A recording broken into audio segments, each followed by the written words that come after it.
Pour Hugues Marteau, les produits phytosanitaires, c'est comme les médicaments. Plus on est en forme, moins on en prend. Pour appliquer ce principe dans son exploitation de 170 hectares, il existe plusieurs leviers.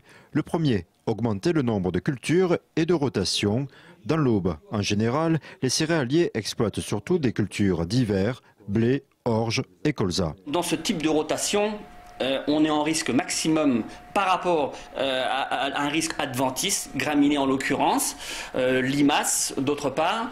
Et donc, un des moyens de limiter le risque par rapport à ce type de rotation, c'est de l'allonger pour essayer de diversifier dans des nouvelles cultures telles que le chanvre, le tournesol. Le chanvre a cette faculté d'être une plante à la fois d'été et en même temps une plante qui est étouffante. À partir de ce moment-là, elle n'a aucun besoin de produits phytosanitaires sur cette culture-là. Aujourd'hui, Hugues Marteau exploite 6 à 7 variétés de cultures. Cela lui permet de diminuer l'utilisation de produits phytosanitaires, mais en s'appuyant sur les propriétés naturelles du sol et en jouant sur les dates de germination des plantes, il va encore plus loin.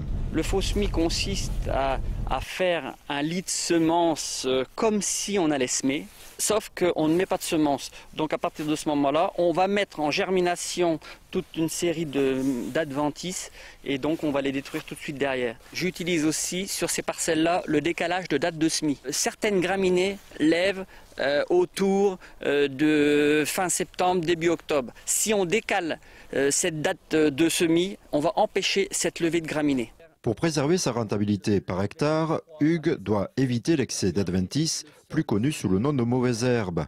Un défi relevé avec le minimum de produits phytosanitaires. Alors le labour, évidemment.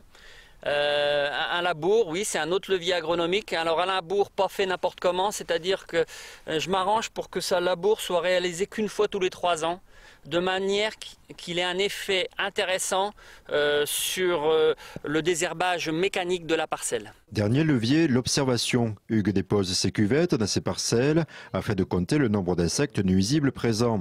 Au lieu d'utiliser systématiquement un insecticide, sans se poser davantage de questions, ici, si les insectes sont peu nombreux, il évite de l'appliquer. Tout cela a été mis en place progressivement. Aujourd'hui, Hugues estime que son système est solide, il a diminué les risques de maladies, d'adventices et le recours aux produits phytosanitaires a donc diminué.